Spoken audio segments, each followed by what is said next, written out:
Hey everyone, welcome back to the channel. My name is Marco, and today we're going to do a post-mortem on that letter released by ZeniMax Online Studio director Matt Firor, and make some predictions about his cryptic hints for the coming year, as well as give some important suggestions about what should be on the developer's all-important to-do list. I'd appreciate if you could smash that like button and subscribe to the channel if you haven't already.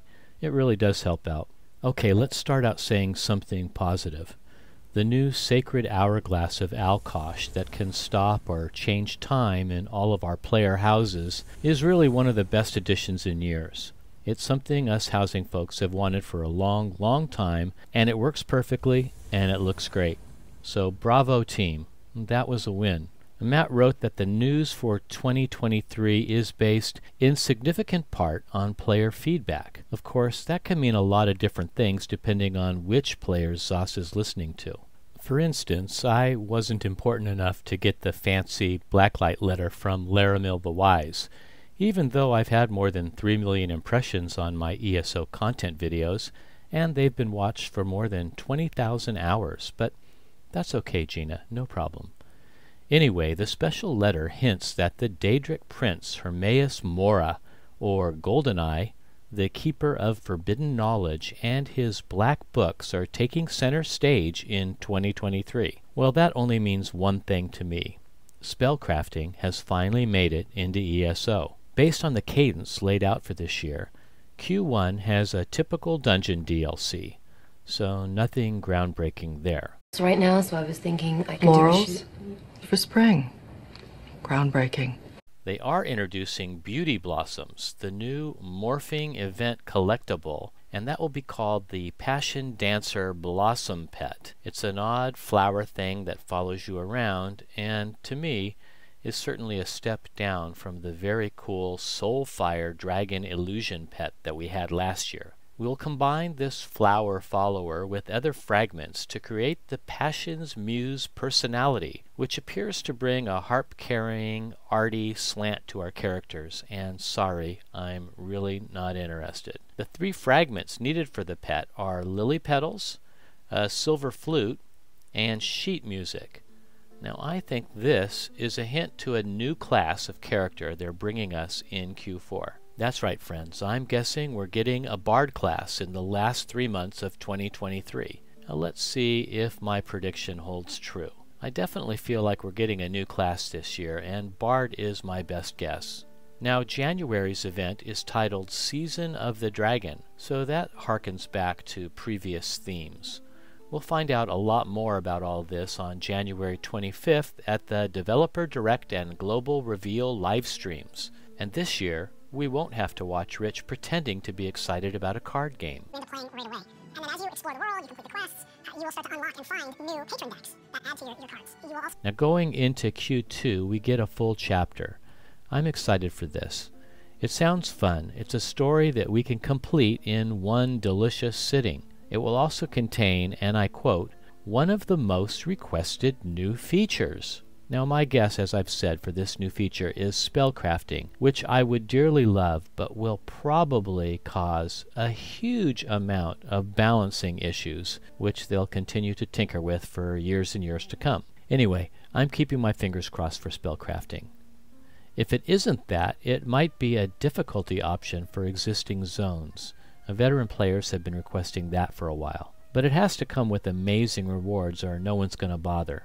Certainly a new weapon improving system like spellcrafting would make ESO more appealing, and that's exactly what they desperately need at this juncture in the game. Q3 is a change of pace for ZOS and a very welcome one for players.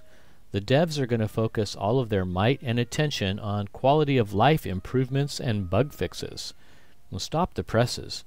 I've got a truckload of suggestions for them, and as we all know, ZOS has more bugs than an ant farm, especially after they release an update. So let's get into it. I don't want the moon from our overworked devs. It's the little things that count. I mean, I'm not talking about earth-shattering revamps. I'd be overjoyed with some obvious, simple fixes, and I've come with a wish list. First, let's be real. 26 million lines of code and no freaking minimap? Now I play on a PC, and I thank God every day for the nerdy slobs who created add-ons to fill in the gaps where the ESO developers have completely dropped the ball. I don't know how you folks on console even play the game. I couldn't do it. I wouldn't do it.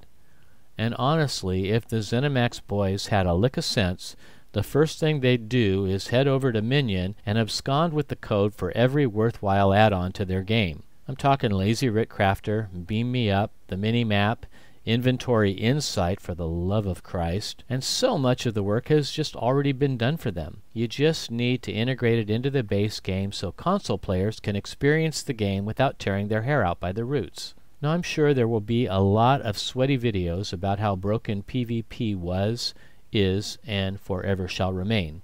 And I'm not even going there. I'll let Sawman UK and the other professionals bitch and moan about all that. I'm trying to stay in my lane here. Now when I say basic, I mean basic. Let's talk about two things, the alphabet and color coding. Let's head over to a way shrine and look. ZOS is trying to use the alphabet until... Oh no. Listen. I live in the Bay Area. If someone is going to look up the Golden Gate Bridge, say, in a phone book, remember those? They don't look under the letter T. So what is with the Rift, the Reach, the Deadlands, etc.? Didn't anyone at ZOS finish middle school grammar? Don't alphabetize using the word the as your starting point. But it gets much worse than that. Let's go to a crafting station, say woodworking. And we'll start with the one thing ESO does right here.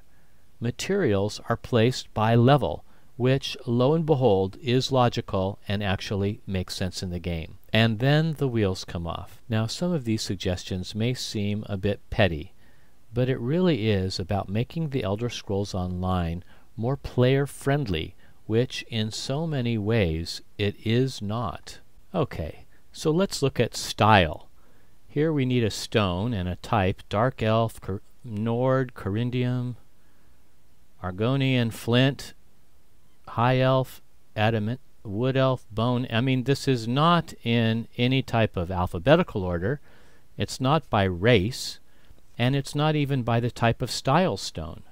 And by the way, shield should not be under apparel. There are lots of people that feel shield should be under weapons, and it's bad to have a category that only has one thing in it. It just gets lost in the shuffle. Now watch, they almost get type in alphabetical order, but then they do the staves wrong. Bow, Inferno Staff, Ice Staff should be reversed. Then Lightning Staff, okay, then Restoration Staff. And then once again, we have Shield all by itself in apparel where it really doesn't belong. Okay, now let's look at trait. Powered, Charged, Precision, they're not even trying. Infused, Defending, Training, Sharpened, and it's the same way when you go to transmute. It's the same crazy, nonsensical order. I just don't get it. I'm begging you, ZOS. Learn your ABCs. Be player-friendly. Apply a tiny speck of logic to how you put things together. Now let's talk about color coding briefly. Survey maps, which make much more sense if they were ordered by zone first rather than the type of survey, because then a player could quickly see, oh, I have 6 surveys to do in Deshawn. I should head over there. Anyway, I'm digressing. At least ZOS has some criteria for the inventory of maps. But here's the thing. Treasure maps should be a different color, shouldn't they? Say gold? Players don't want treasure maps just getting lost in the vast inventory, so come on, devs. Spring for a new look. Break out those Crayolas. Look at a pride flag.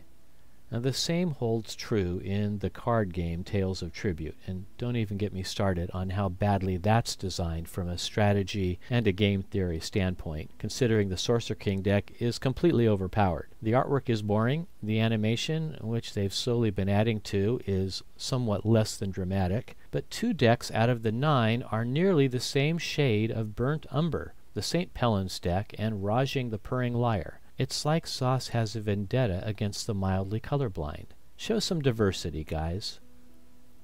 That's about all I have for now. I am excited about 2023 and the Elder Scrolls Online. I can't wait to see what Zos has cooked up for us. As always, I'm Marco. Have fun in the game, enjoy the reveal, be kind to one another, and always keep exploring.